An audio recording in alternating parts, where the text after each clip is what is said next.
este domingo, 18 de octubre, al canal Emedat de YouTube. También pues damos la bienvenida a este seminario que damos hoy, la segunda parte de Epimeleya Curaçui, el cuidado y el conocimiento de uno mismo para hoy. Entonces le damos la más cordial bienvenida a todos ustedes, qué bueno que están por acá para debatir acerca de este tema del cuidado de uno mismo.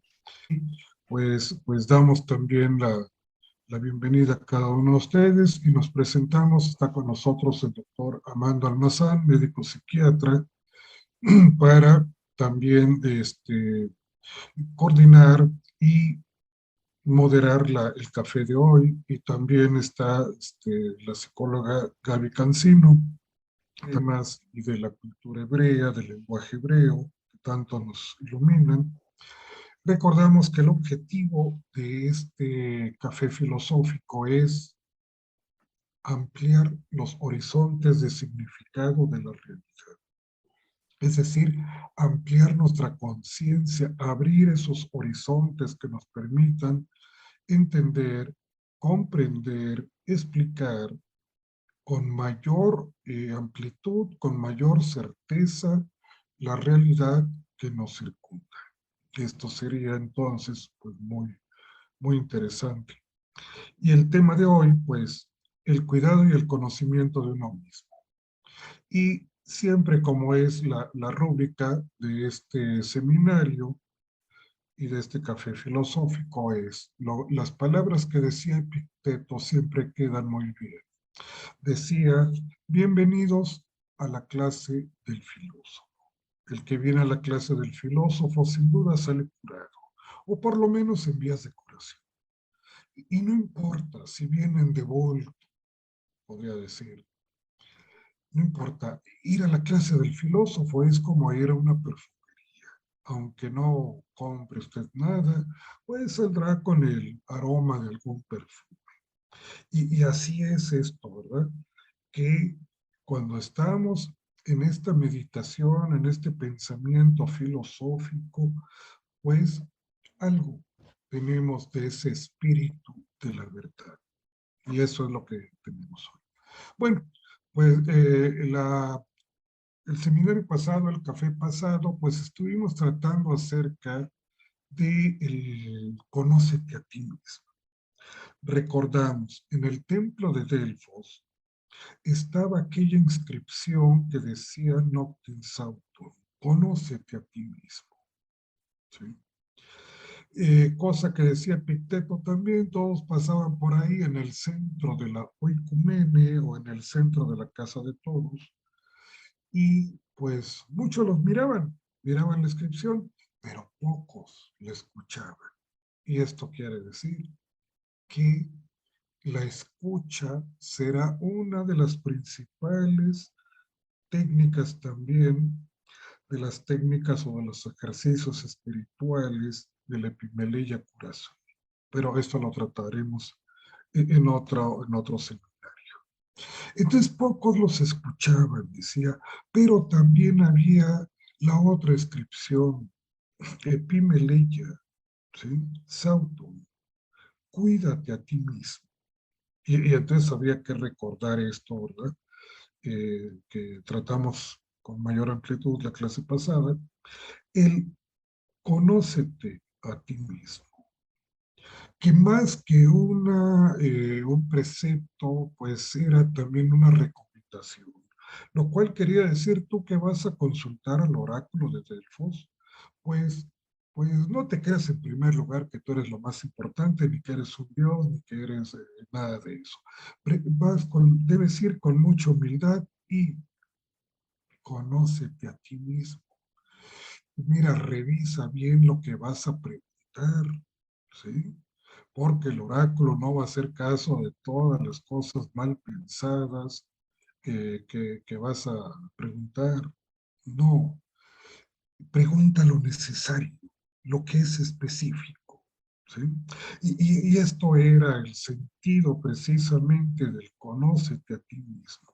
Antes de ir a preguntar al oráculo, pues mira bien lo que vas a preguntar. ¿sí? Porque esto me hacía recordar una especie, un chiste que decía, en el cual estaban dos personas ahí en un restaurante muy, muy elegante, y de pronto uno le dice al otro, fíjate que ahí está nada menos que el gran abogado, este, ¿qué sería este? Mr. Kelly, ¿sí? El gran abogado famosísimo.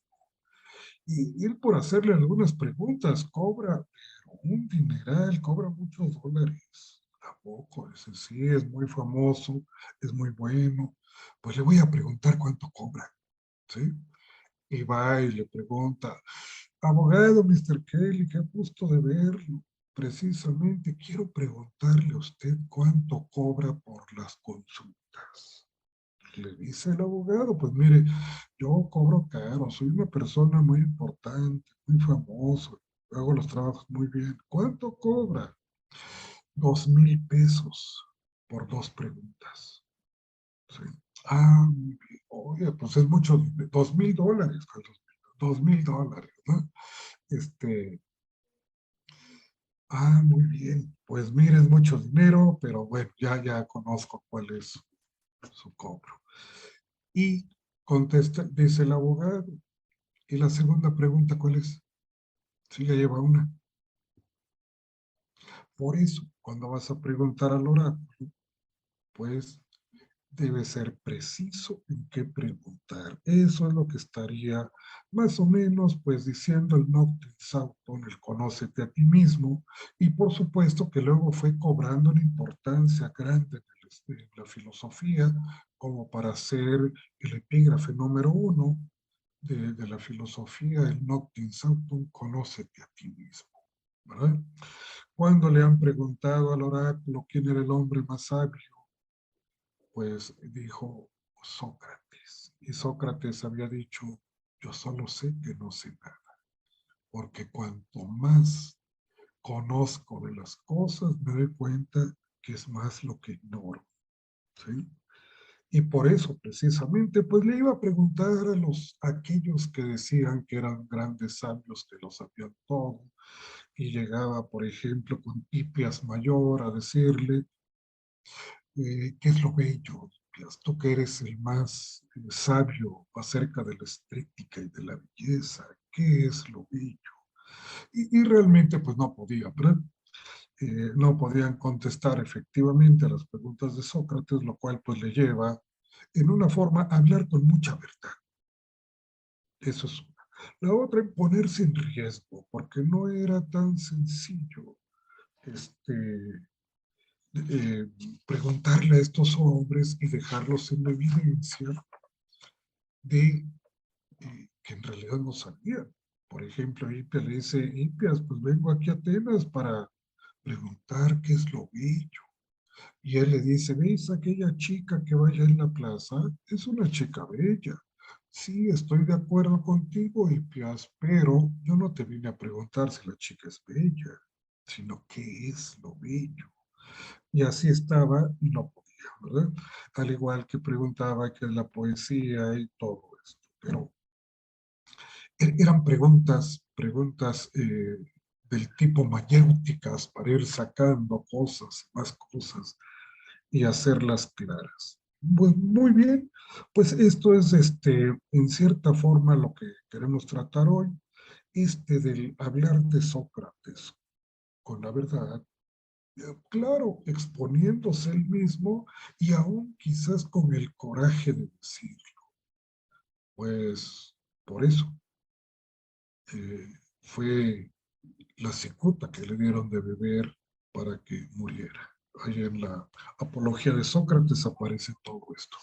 Bueno, pues nos estamos basando en el libro de Michel Foucault, que ya lo hemos presentado la vez pasada, La hermenéutica del sujeto. Un texto, una de sus últimas aportaciones a la filosofía antes de morir que hizo Michel Foucault, con mucha sabiduría, erudición que se nota en este texto, que además de la hermenéutica del sujeto, pues se encuentra hermenéutica del sujeto, 8 lecciones, que tratan sobre las distintas técnicas o ejercicios espirituales también, de lo cual hoy hablaremos uno, que es la perdón, que es la parresía. Para la siguiente será el epístrofe. Y la historia de la sexualidad en el tercer tomo, que hablará de la inquietud de sí mismo, también una visión general de esta hermenéutica del sujeto y las tecnologías del yo. Que, pues, de paso vamos a decir las tecnologías del yo, libro de Michel Foucault, que a partir de la segunda parte del libro, pues va a adentrarse precisamente a las tecnologías del yo.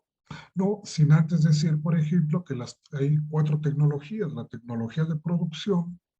Estas tecnologías de producción pues tiene que ver precisamente con el hacer de todos los días y transformar natura en cultura, las transformaciones de cosas, en fin, que son necesarias para la vida.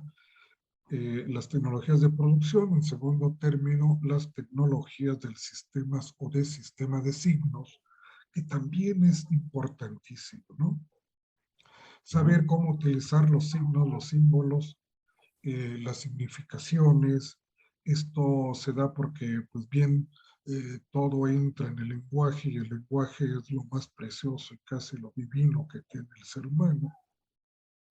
El lenguaje, los signos, y todo lo pasamos por ahí, ¿verdad? Tercer lugar, pues las tecnologías de poder, que también son muy, muy interesantes, que tendrán que ver, pues precisamente las tecnologías de poder con las formas de objetivación del sujeto, las formas de dominación, el control, y pues los tipos de gobiernos, la política, las gestiones, y sobre todo, pues ver también en una próxima ocasión, pues la tecnología de poder, pero de poder inteligente, ¿sí? Que pues va modificando el paradigma del que hemos estado acostumbrados. Estamos acostumbrados a vivir quizás en un país o bajo un sistema político de represión, cuando de pronto nos encontramos con uno de permisibilidad, donde no hay represión, pero un anterior sí de suma explotación, y ahora de una explotación, pero no de explotación de algo externo, sino explotación de nosotros mismos. Pues hemos ido cambiando. Estas tecnologías de poder también son muy interesantes. Y finalmente lo que a Foucault le está preocupando en sus últimos tiempos, pues son las tecnologías del yo. Y esto es efectuar operaciones sobre el cuerpo y el alma, transformación de sí con el fin de alcanzar pues la pureza, si podríamos llamarle a esto felicidad, bienestar, ¿sí? Cierta forma de paz, las tecnologías del yo, no sin antes aclarar pues que una paz pero activa, no pasiva, ¿sí? Entonces, pues estamos lleno en este tema de la hermenéutica del sujeto. Como puntos, premisas principales, pues conócete a ti mismo y cuídate a ti mismo. Noctis auton y epimeleia cura sui, que es la parte latina cura sui, o epimeleia auton.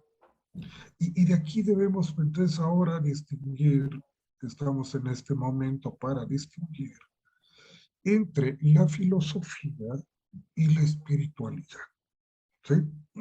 Michel Foucault, para este aspecto de la espiritualidad, pues se basó mucho en Pierre Hadot, un filósofo que pues escribía acerca de los ejercicios espirituales, la espiritualidad y la filosofía antigua, o también como decir una espiritualidad para materialistas, vamos a llamarle de esa manera, ¿verdad?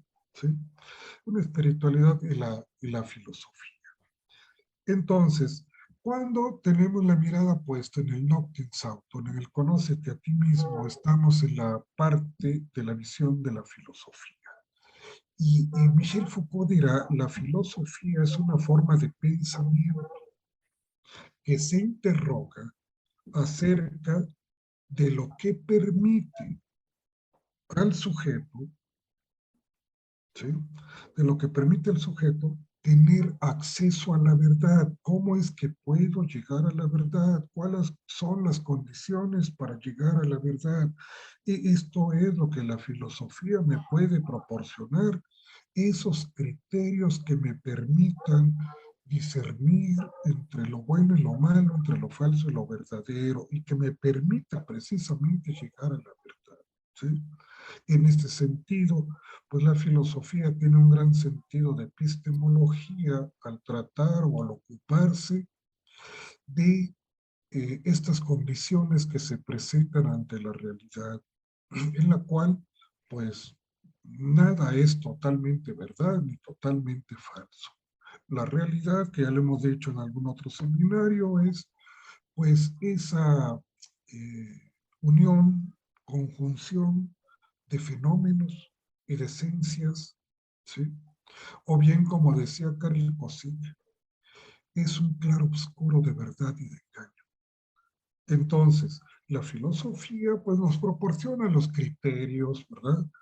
Que nos permitan dirigirnos o discernir lo que es verdadero de lo que es falso. Pero por otro lado, pues también tenemos la epimelegia, ¿sí? El cuídate a ti mismo.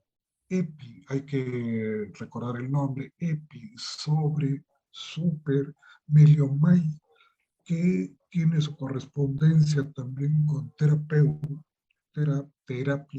¿sí?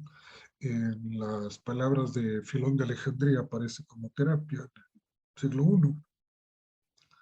I, terapia, espiritualidad, melete, epimeleia, melete es el término griego también para referirse a la meditación, ¿sí? Entonces, Pierre Hadot también entendía esto que retoma Michel Foucault por espiritualidad, un conjunto de condiciones para que el sujeto le sea posible su acceso a la verdad y lo transforme como sujeto en la vida. Esto es importante porque vamos a ver cómo podemos ir avanzando en el conocimiento de uno mismo, ¿sí? Vamos a ver esta presentación. Aquí hay una presentación en la cual pues vamos a ver el cuidado de uno mismo, cómo puede ir avanzando. En primer lugar, tenemos aquí un estado de sí mismo, el cual proviene de la palabra griega noia. Entonces, puede estar el sujeto en el término de sujeto sujetado, atado, amarrado, ¿verdad? En la posición 1 de abajo, que es eknoia. Eknoia, lo cual quiere decir rojado hacia afuera, ajeno, noia, sí mismo, ajeno a sí mismo.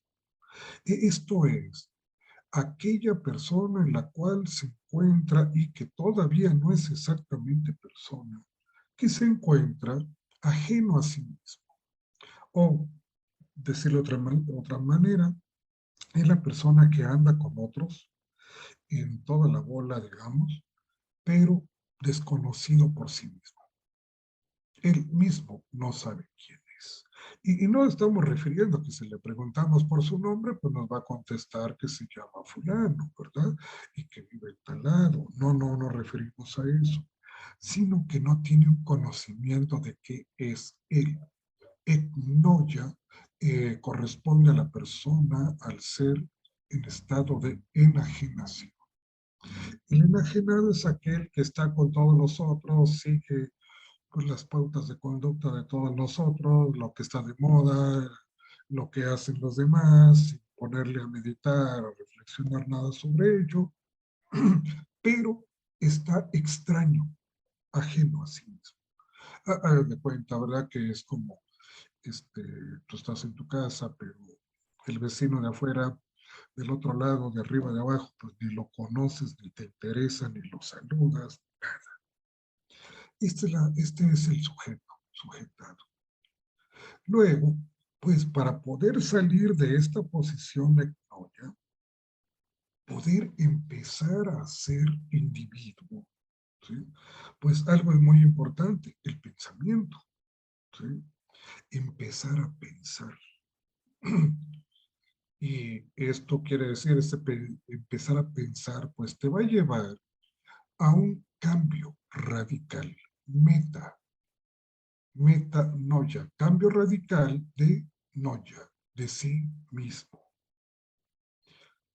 Esto se conoce dentro de los ejercicios espirituales que también maneja Michel Foucault y Pierre Haddock, pues las técnicas de meditación, las renuncias, la conversión fundamentalmente, ¿sí? Donde pues también se le puede llamar una experiencia cumbre, como se le hace ver, es un cambio que surge de lo más profundo de nuestra personalidad. Será la condición para poder acceder al siguiente estadio más evolucionado de sí mismo, que sería paranoia.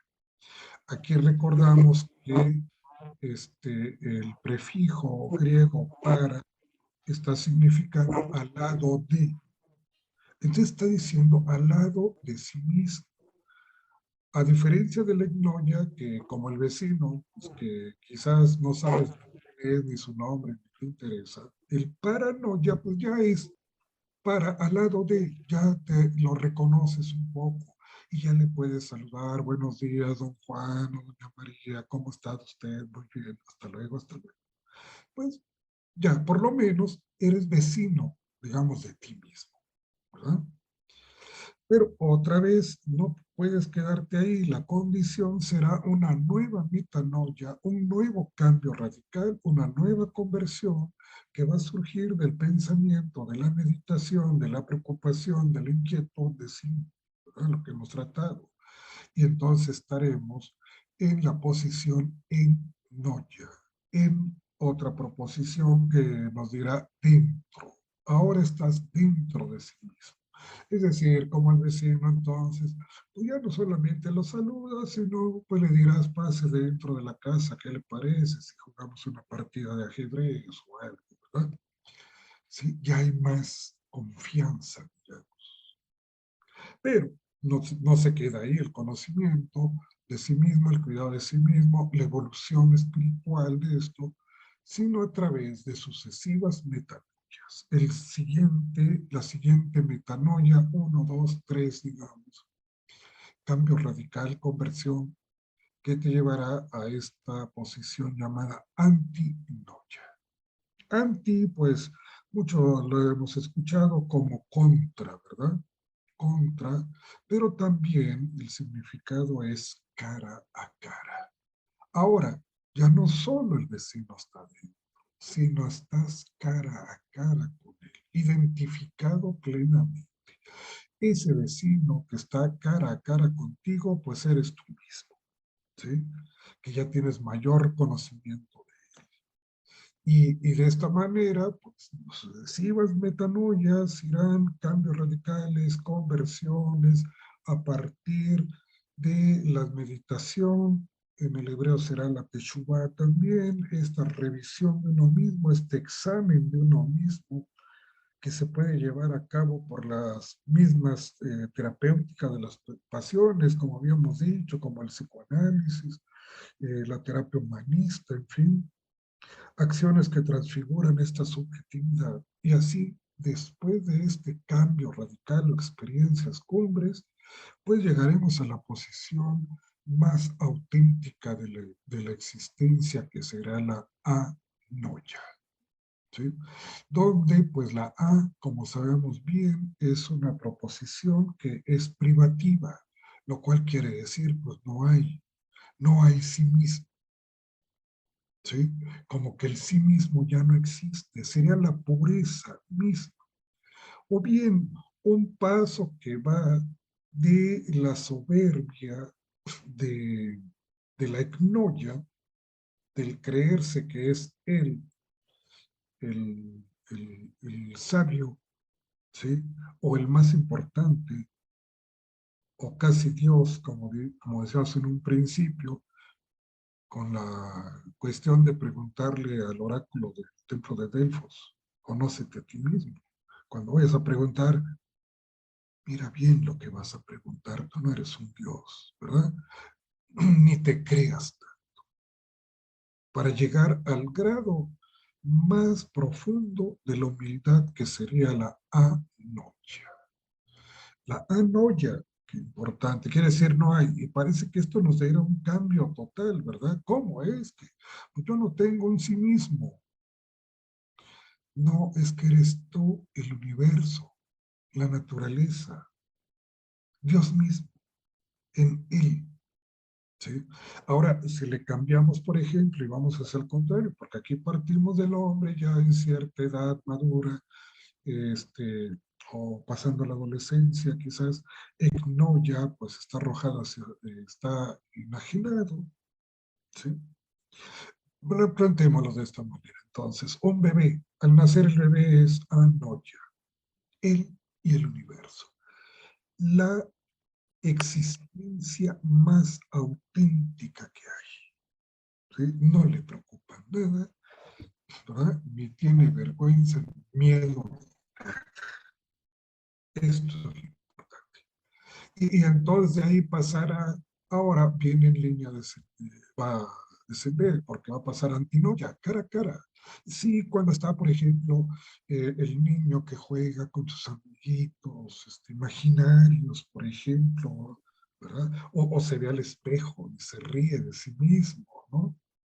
Antinoia, y pasará después, baja a enoia, dentro de sí mismo, y quizás pregunta, medita, hace muchas preguntas, por supuesto, ¿verdad? Y defenderá después a esa parte ya hacia la adolescencia, la paranoia, al lado de sí mismo, ¿sí? Y por eso el adolescente luego vemos que es rebelde, que no se quiere adaptar a las normas establecidas por la sociedad, sino que quiere seguir sus otras normas o afiliarse a otros grupos, en cierta forma que ven alguna rebeldía, pero muy posiblemente la paranoia es que hace todo eso para tratar de conservarse en sí mismo. Y sin embargo, pues la educación en general, las normas sociales, los maestros, los padres les dirán, es que tú deberás ser un buen ciudadano sujeto a las normas sociales, ¿verdad? Y de esta manera, pues te tienes que adaptar a las normas sociales de la sociedad que rige. Y terminas en ignorancia, ¿sí? Es decir, sujeto, sujetado. Bueno, pues este es el cambio que se da aquí para arriba. Y claro, estas metanoias pues van a surgir de la experiencia propia de uno mismo, ¿verdad? Pero también debe haber algo que los precipite hacia afuera. Y estos pues con mucho van a ser las diversas acciones que marca Foucault y también Pierre Hadot sobre los ejercicios espirituales. ¿Sí? Las acciones que transforman la subjetividad, como la terapéutica de las pasiones, uh-huh, también las técnicas de meditación, el examen de conciencia, las distintas formas de renuncia, que son muy, muy pesadas, la ascesis, lo mismo, la conversión, como lo que hemos dicho, las experiencias cumbres, metanoias, o a través de las teshuvah. Otro punto importante es el análisis, la interpretación de nuestros sueños. Para eso, pues tenemos que ver también que Michel Foucault citaba a Artemiodoro, Ujú, Y hay ujú. muchos escritos importantes del siglo I y II, ¿sí? Que se han quedado en el olvido, junto con la Epimelilla, que se quedó en el olvido, y lo que resurgió fue conócete a ti mismo.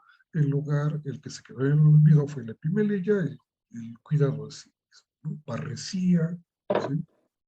Esto es lo que nos marca este momento.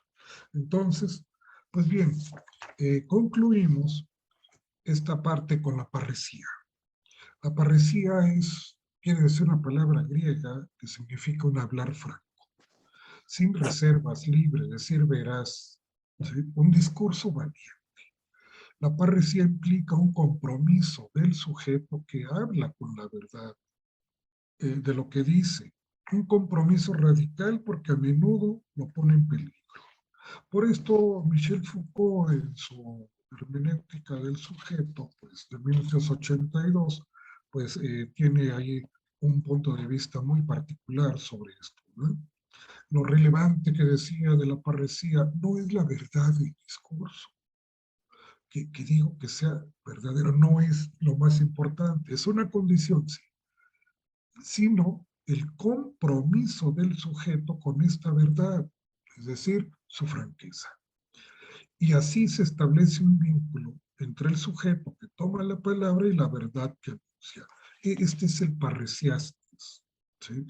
Que se levanta a decir la verdad con cierto coraje, aún sabiendo que expone su vida, como fue el caso de Sócrates, que decíamos, ¿verdad? Le decía Alcibíades, cuídate a ti mismo, preocúpate por ti mismo, y los instaba a eso, ¿sí? Y precisamente por eso, de andar preguntando a los que decían que sí sabían, ¿verdad?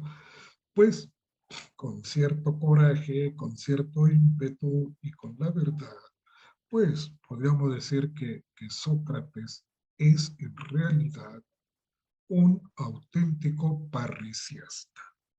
Ok, bueno, un ejemplo que da Michel Foucault: se dirige a un soberano, a un tirano, por ejemplo, que es muy específico, y le dice que su tiranía es molesta y desagradable, porque la tiranía es incompatible con la justicia, ¿sí? Vamos a ver, ¿quién habla? Esto es la parresía, quiere decir de quién habla la creencia en la verdad de lo que dice. Lo que expone el mismo, o lo que se expone el mismo en un acto, un riesgo político. Por ejemplo, exilio, la muerte, el castigo, es muy común. Por esto dirá Foucault, cuando el filósofo interpela al tirano, ¿sí? Al gobernante, le dice que su tiranía es molesta, y es justicia, por supuesto, porque se cree comúnmente. Para vivir muerto de miedo hace falta, en efecto, muchísimo valor. ¿Por qué? Porque terminamos con esta cuestión, que la interpelación ética del cuidado del otro en cuanto otro es el cuidado de uno mismo, ¿sí? Bueno, pues esto es el punto para retomar nuestra discusión de café y poner sobre la mesa pues las dudas, las inquietudes, las opiniones